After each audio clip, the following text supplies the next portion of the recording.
A third city-state was officially created in 1982. That city-state is called the District of Columbia and is located on 10 square miles of land in the heart of Washington. The District of Columbia flies its own flag and has its own independent constitution. Although geographically separate, the city-states of London, the Vatican, and the District of Columbia are one interlocking empire called Empire of the City. The flag of Washington's District of Columbia has 3 red stars, one for each city-state in the 3-city empire. This corporate empire of 3 city-states controls the world economically through London's inner city, militarily through the District of Columbia, and spiritually through the Vatican.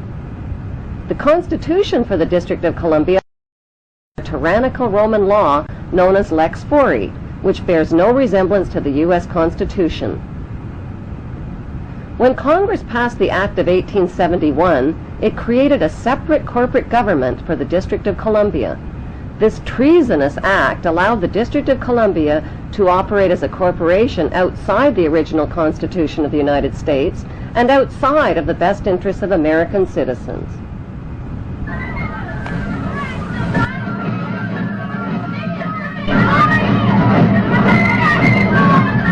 A sobering study of the signed treaties and charters between Britain and the United States exposes a shocking truth.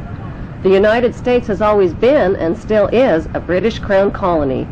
King James I was famous not for just changing the Bible into the King James Version, but for signing the First Charter of Virginia in 1606.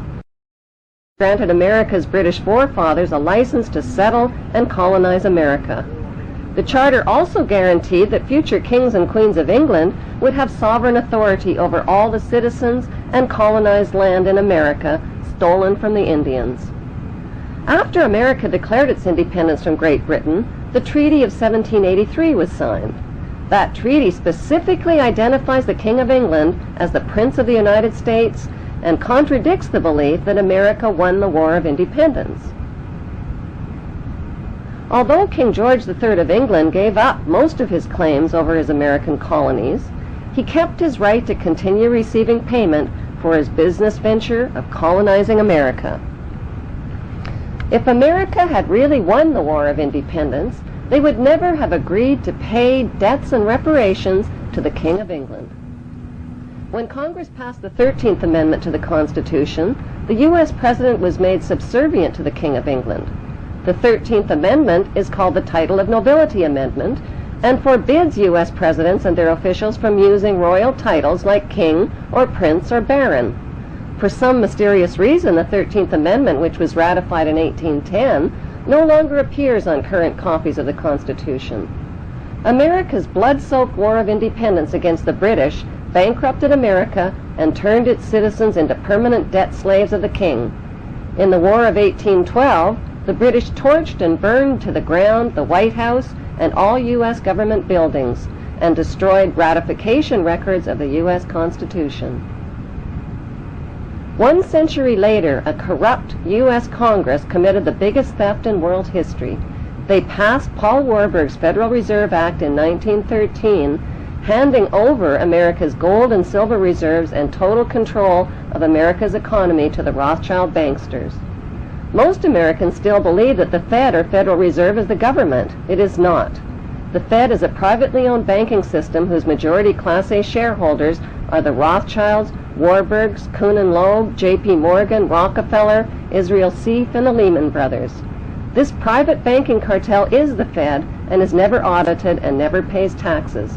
They print and design America's money, which displays their symbols of an Egyptian pyramid, a Masonic all-seeing eye, and the words "In God We Trust."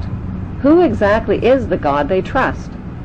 They also collect American taxpayers' money through the IRS.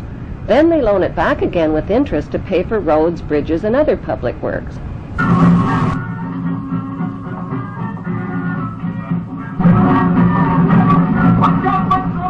American presidents are handpicked and financed by these special interest power groups. Like George W. Bush, John Forbes Kerry, whose initials are JFK, is a member of Yale University's Skull and Bones Brotherhood. The Forbes part of John Kerry's name identifies his descendancy from Captain Robert Bennett Forbes, who was a drug runner for the Rothschilds' opium drug trade with China in the 1800s. Most U.S. citizens believe that the United States is a country and that the President is the most powerful man on earth. The United States is not a country.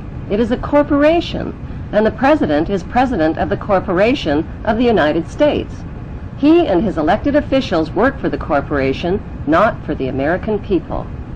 Since the United States is a corporation, who owns the corporation of the United States? Like Canada and Australia, whose leaders are prime ministers of the Queen, and whose land is called Crown Land, the United States is just another Crown colony.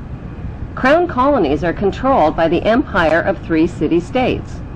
At the center of each city-state is a towering, phallic-shaped stone monument called an obelisk that points skyward. In D.C. city-state, the obelisk, known as the Washington Monument, was dedicated to Freemason George Washington by the Freemason Grand Lodge of the District of Columbia.